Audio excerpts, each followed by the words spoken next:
What's up, everybody? Thralls Metal here once again. I'm Necrotic Nick, and I have an album review for you. So, one that I definitely had on my radar, and I will have a confession to make here in a moment, was the newest offering from Watain, the Agony and the Ecstasy of Watain. This comes out on the 28th of April on Nuclear Blast Records. This band formed in 1998 in Stockholm, Sweden. This is their 7th full-length overall, and here's the confession. Much like Dark Funeral, I have not really sat down and listened to an entire Watain album. I've heard individual tracks. I've liked individual tracks. It's just one of those bands that I just haven't picked up any of their stuff yet, except for this album. Now, if it helps, I have seen them live. I saw them with Morbid Angel and Incantation a few years ago, and they put on one hell of a live show, and probably should have bought some albums while I was there, but I was busy buying other shit. But I do remember after Incantation finished up their set, John and I went outside for a smoke, and as soon as we came back in, it looked like the Predator had redecorated the stage.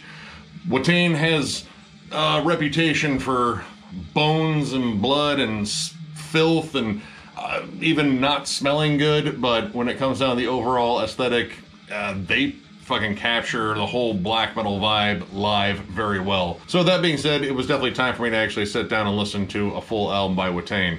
And this was a pretty fucking solid listen. Now, from what I have listened to these guys, there's definitely a lot of like the second wave sort of tropes in their sound, but there's also a lot more. Like, of course, you get the cold, dissonant tremolo riffs, fucking shrieked vocals, you know, more raw production, though I'd have to say the production on this is pretty fucking solid. Like, it's well mixed. It still sounds pretty raw and grating in spots, but it's like that raw and grating in a good way. And the bass is actually really prominent in here. Like, a lot of the times I feel like, you know, in more raw black metal, the bass kind of gets, you know, mixed out. It's pretty prominent in here, and honestly, it's very riffy, which, again, that kind of goes with my style of black metal. I like my black metal very riffy and a little bit more dynamic. And honestly, this does that. A couple of songs that I immediately latched onto on this one were the songs Before the Cataclysm and Black Cunt. Do with that song title what you will. It's interesting, but both of those songs kind of captured exactly what I was kind of looking for in, like, you know, black metal. Like, I want to hear more dynamics, but I also want to hear all the standard tropes of black metal that I really like. Again, cold atmosphere, make it sound evil and dark.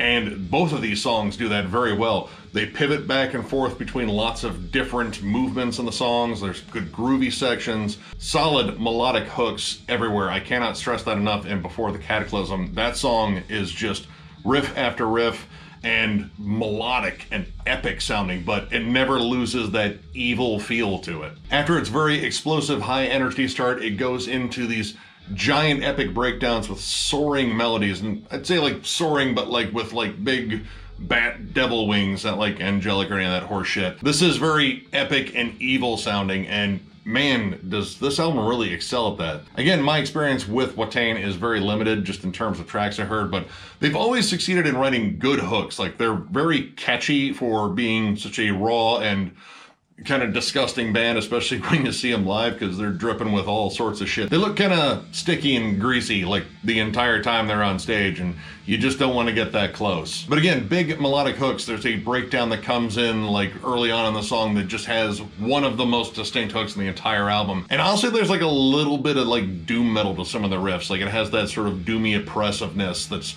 not just the in-your-face, very evil feel of black metal generally. It takes the time to create the atmosphere, make it more unsettling before, you know, burning down your house with you in it. And Black Cunt, I'm trying not to giggle when I say that because I want to talk about this song seriously, but it's called Black Cunt, so yeah. But that song also brings in some cool doomy breakdowns, and there's even like a little bit of like a death and roll breakdown in there that kind of reminds me a bit of later Satyricon, though not as divisive, just because it's only there for a moment. And honestly, it delivers, again, another cool hook.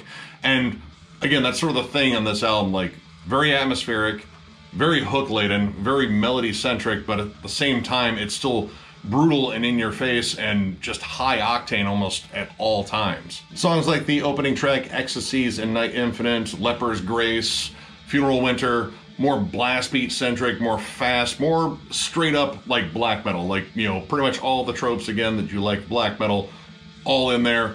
Blast beats, tremolo riffs, fucking demonic vocals, but again, like some really cool dynamic shifts in there. Leper's Grace in particular, I really like out of this, you know, faster batch of songs.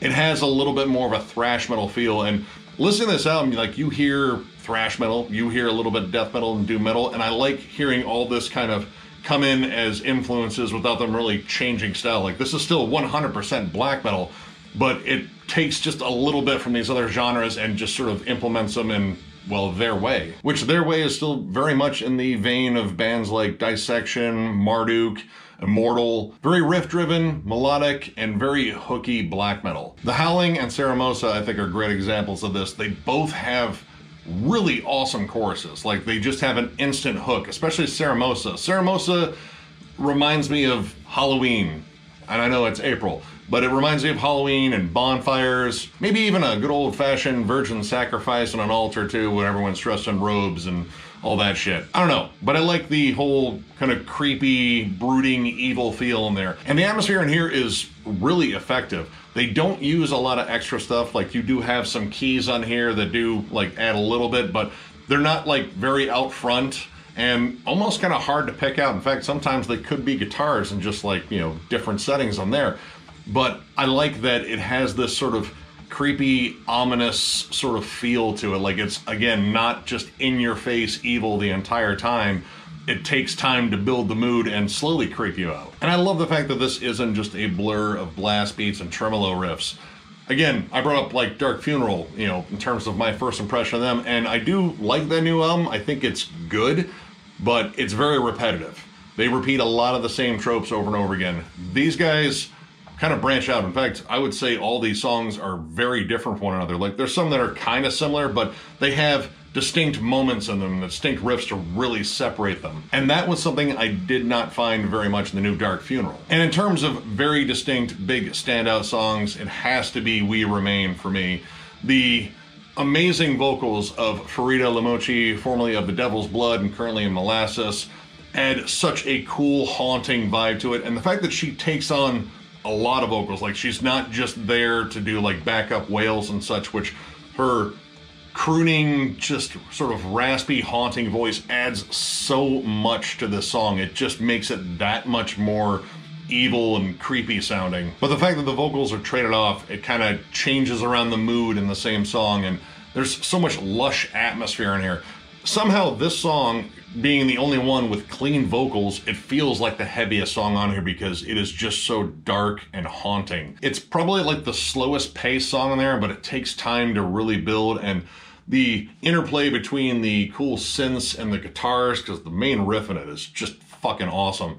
It just creates this amazing song. I absolutely love it. And honestly, I think it should have closed the album. There are two songs after We Remain. I think they're both really good, but We Remain is such a standout track that I think that's where the album should have closed on, because it is just massive. Like, people bring up bands that you don't want to follow live because they're so fucking good live. This is a song that is so fucking good in this album that I don't think any track should have followed it. But again, there were two other tracks. Funeral Winter, which unfortunately kind of feels like standard fare after We Remain. Like, it's a good track. It's more straight up black metal. Again, very much in the vein of, like, you know, second wave stuff. It's really good. But it's also kind of something you've heard in this entire album, and it kind of just doesn't stand out as much as a song like We Remain. And the last track, Septentrion, which pretty sure that was a song on the last Abath album. Anyway, also a great song, more of a mid-tempo sort of riding into battle sort of song, like, you know, very Immortal-ish. Again, really good. Has some cool D beats to it. It's very hooky. I do like the fact that it closes on like the big closer sort of feel. But again, it falls such a dynamic track that, you know, sat so close to the end of the album, it feels like it should have been the end of the album. But overall, my complaints are pretty minimal. I think there's some transitions on Leper's Grace that are, I don't know, maybe a little wonky. And honestly, listening to this entire album and going back to the first track again, the first track is just sort of an abrupt, nasty opener, which, you know, that's really cool, but it isn't really a pace setter for this album.